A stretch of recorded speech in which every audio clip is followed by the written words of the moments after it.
Untuk ini yang fase A, dan ini lengkap ya, fase A kelas 1 dan kelas 2 ini. Terus kalau yang mau fase B ini fase B kelas 3 dan kelas 4. Terus ini fase C kelas 5 dan kelas 6. Sekarang kita kelas 1 aja ya. Terus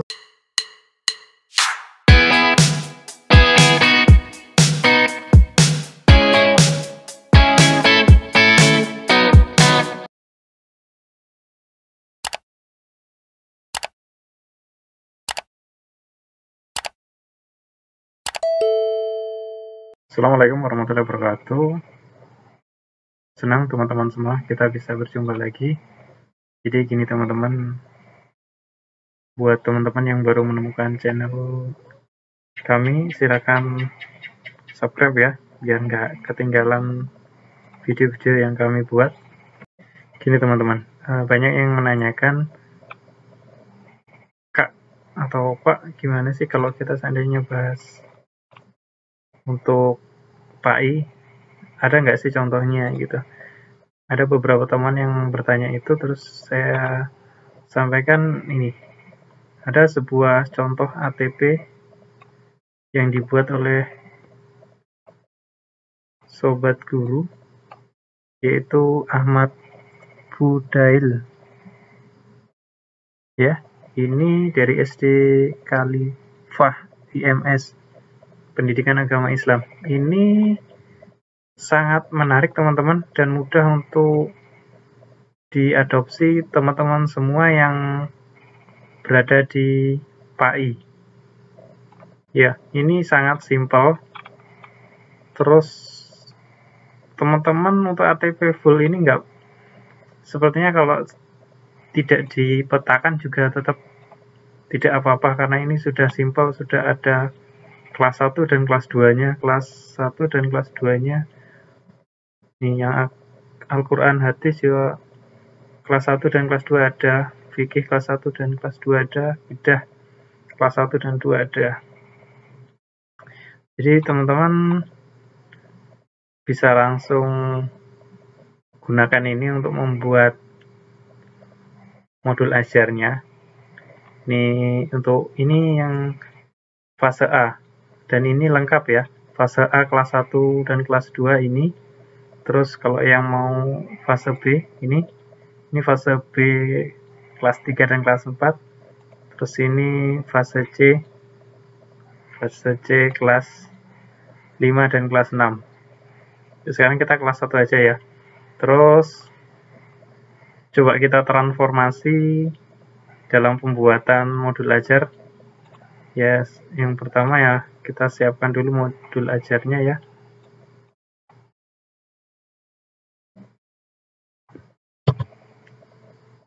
Ya, yang pertama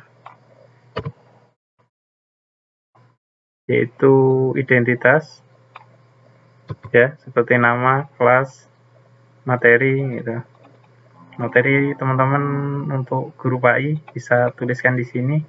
Alokasi waktu misalnya 4 kali 35 menit, 2 kali pertemuan, jumlah peserta didik misalnya 13 gitu aja.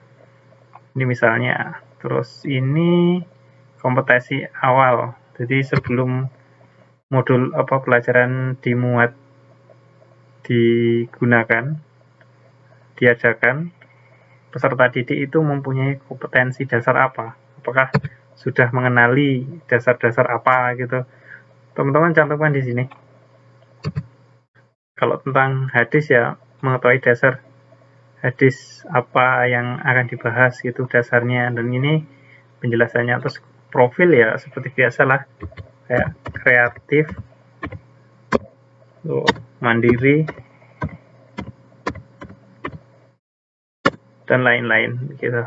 Terus capaian pembelajaran kita ini fase A.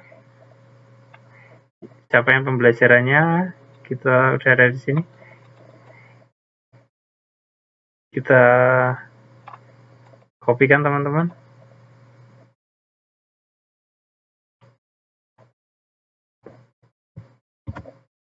Iya, ini dia. Pada akhir fase A, Pada aspek Al-Quran hadis, peserta didik dapat mengenal huruf hijaiyah dan harokatnya. Huruf hijaiyah bersambung dan mampu membaca surat-surat pendek Al-Quran dengan baik. Pada aspek akhlak, peserta didik terbiasa mempraktikkan nilai-nilai baik dalam kehidupan sehari-hari dalam ungkapan ya positif, ungkapan-ungkapan positif baik untuk dirinya maupun sesama manusia, terutama orang tua dan guru. Peserta didik juga memahami pentingnya tradisi memberi dalam ajaran agama Islam. Mereka mulai mengenal norma yang ada di lingkungan sekitarnya. Peserta didik juga terbiasa percaya diri mengungkapkan pendapat pribadinya dan belajar menghargai pendapat yang berbeda. Terus ini sampai ini kalau saya baca kelamaan teman-teman. Tapi intinya ini capaian pembelajaran dari CP ATP tadi. Terus kita langsung aja ya. Langsung ke tujuan pembelajaran. Nah, tujuan pembelajaran ini. Kita mau yang kelas 1 atau kelas 2? Kalau kelas 1 ini adalah alur tujuan pembelajarannya. Karena kita membuat modul ajar yang pertama berarti yang 1.1. Kalau untuk modul ajar yang kedua berarti 1.2 dan seterusnya. Kita ambil yang ini. Kita kopikan ini.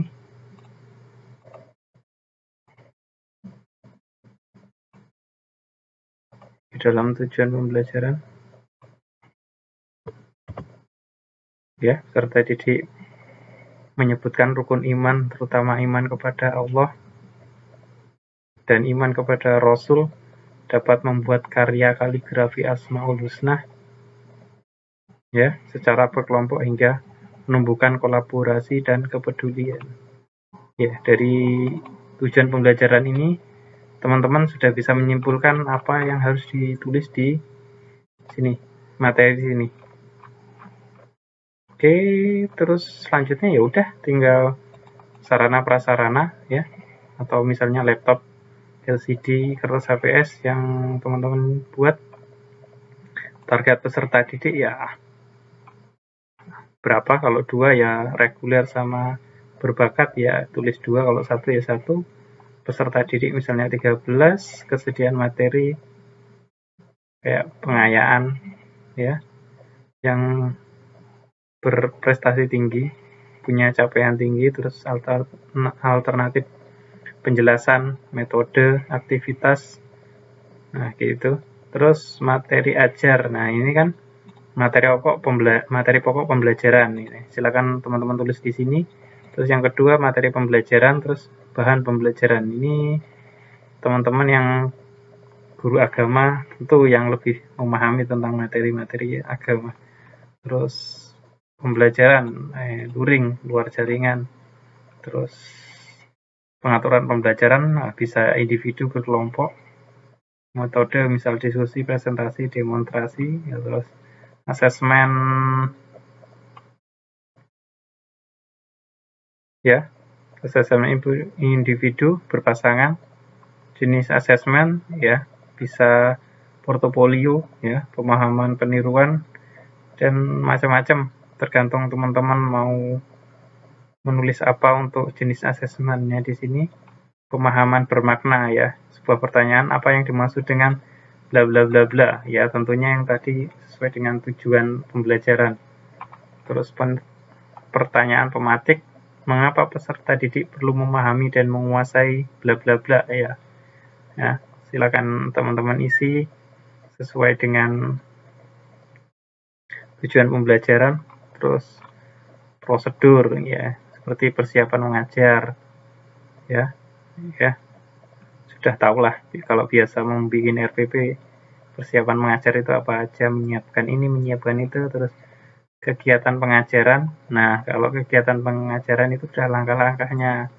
Langkah kegiatan pendahuluan 15 menit, ini teman-teman isikan pendahuluannya seperti salam, berdoa, terus menyanyikan lagu yang berhubungan dengan materi atau sebagainya. Terus kegiatan inti ya kegiatan inti ya materi tersebut. Guru-guru, teman-teman guru PAI yang tentunya lebih paham tentang materi ini. Terus baru kegiatan penutup ya, dimulai dari asesmen sampai dengan wassalamualaikum warahmatullahi wabarakatuh. Wah, maksudnya penutup salam. Nah, baru lampiran ini teman-teman, kayak asesmen sikap, ya, rubrik asesmen gitu. Terdiri dari pertanyaan 1, 2, 3, 4. Boleh teman-teman bikin sendiri ini. Ini hanya sebuah contoh aja yang saya buat, teman-teman bisa membuatnya sendiri.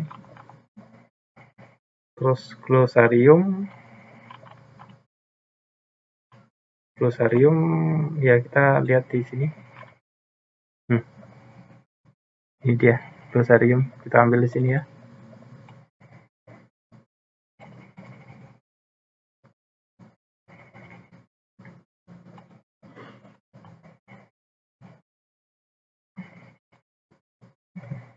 Iya, rukun iman, asmaul husna, nah, menyebutkan arti nabi, rasul dan mukjizatnya. Terus ini teman-teman, ternyata di sini sudah ada profil pelajar Pancasila. Jadi kita langsung ambil ini aja nggak apa-apa. Tapi nah ini kita boleh ke menu atas tadi. Ya ini profil pelajar Pancasila. Teman-teman boleh menuliskan seperti kreatif, mandiri, dan lainnya, atau bisa menggunakan langsung mengadopsi dari sini. Ini juga boleh. Ya, tergantung kreativitas teman-teman dan juga disesuaikan dengan sekolah masing-masing tentunya. Itu yang paling tepat. Nah, itu aja ya teman-teman. Saya rasa udah paham kalau untuk menentukan ranah kognitif, psikomotorik, ranah afektif sudah kita bahas di video-video sebelumnya. Kalau belum nonton ya ditonton, kalau lupa ditonton lagi gitu ya. Nah, dan jangan lupa subscribe biar selalu bisa melihat video-video kami.